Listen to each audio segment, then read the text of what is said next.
estamos aqui para estudarmos um pouco sobre espiritismo, e em especial para analisarmos o que é o espiritismo. Isto porque na nossa cultura brasileira e nos órgãos oficiais desta cultura, como o Instituto Brasileiro de Geografia e Estatística, o espiritismo é considerado uma religião. Esta é, provavelmente, a compreensão mais abrangente que existe do povo brasileiro. Mas nós precisamos ir mais profundamente e verificar no âmbito dos estudos filosóficos qual é a natureza do conhecimento espírita, para sabermos também as consequências que podem ser derivadas da sua própria natureza. Sabemos que a Idade Moderna, que começou depois da chamada Era do Renascentismo, ele dividiu a cultura em várias esferas de valor: a ciência, a filosofia, a religião e a arte.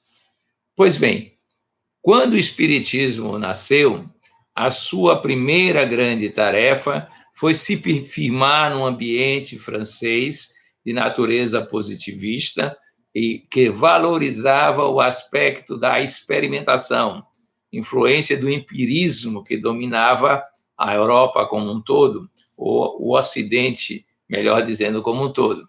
E foi assim que Allan Kardec o definiu como a ciência que estuda a origem, a natureza e o destino dos espíritos, que foram percebidos pelos fenômenos chamados das mesas girantes, fenômenos depois entendidos como de natureza mediúnica, isto é, da existência de dois mundos, um mundo físico e um mundo extrafísico, e com um intermediário, que era o personagem chamado médium.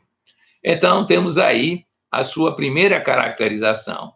Por isso que deveria ter uma metodologia de natureza científica baseada nos cânones vigentes, a experimentação, o sistema de controle de validade e os modos de compreensão dos resultados e interpretação dos mesmos.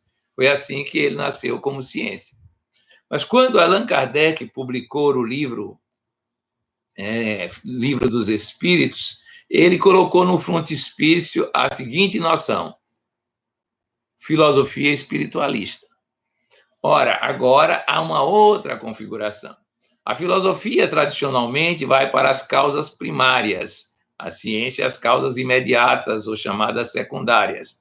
Ele, então, ao escrever esse livro, em parceria com a comunidade dos espíritos, que ele selecionou através de diferentes médiuns, ele, então, escreve um tratado que envolve o estudo de Deus, a teologia ou teodiceia, o estudo do ser ou a ontologia, o estudo do mundo espiritual, que, de certa forma, é uma metafísica, o estudo dos valores, que é uma axiologia, o estudo da vida futura, que é um fenômeno da teleologia, e por aí vai. Claro que estabelece parâmetros para validar esses saberes que nascem do discurso filosófico dos seres espirituais ou desencarnados.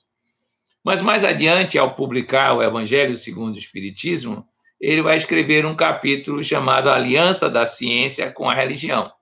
Quando se lhe pergunta se o Espiritismo é religião, ele lamenta não ter dois termos para diferenciar situações que não são idênticas.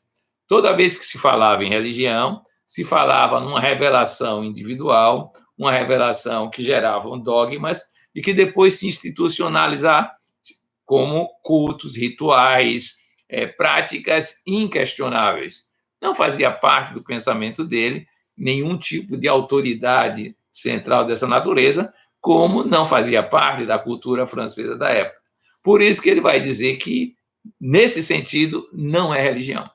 Mas se nós formos aprofundar a sua análise, verificaremos que ele trabalha com um conceito que mais tarde seria configurado como a religião natural, dinâmica, pessoal, da consciência, que Bergson, o filósofo francês que viveu posterior a Kardec, vai caracterizar como a verdadeira expressão da religiosidade. Nesse sentido, o Espiritismo pode ser entendido como religião.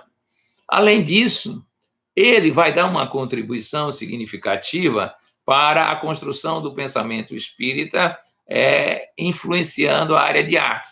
Ele teve contato com espíritos como Mozart, Chopin, Rossini, entrevistou-os depois, claro, de desencarnados, e pôde, então, estabelecer algumas ideias sobre o desenvolvimento da arte. Daí ele dizer que a arte pagã foi substituída pela arte cristã, mas mais tarde a arte espírita fará o mesmo. Por isso que o espiritismo pode ser entendido como ciência, filosofia, religião e arte.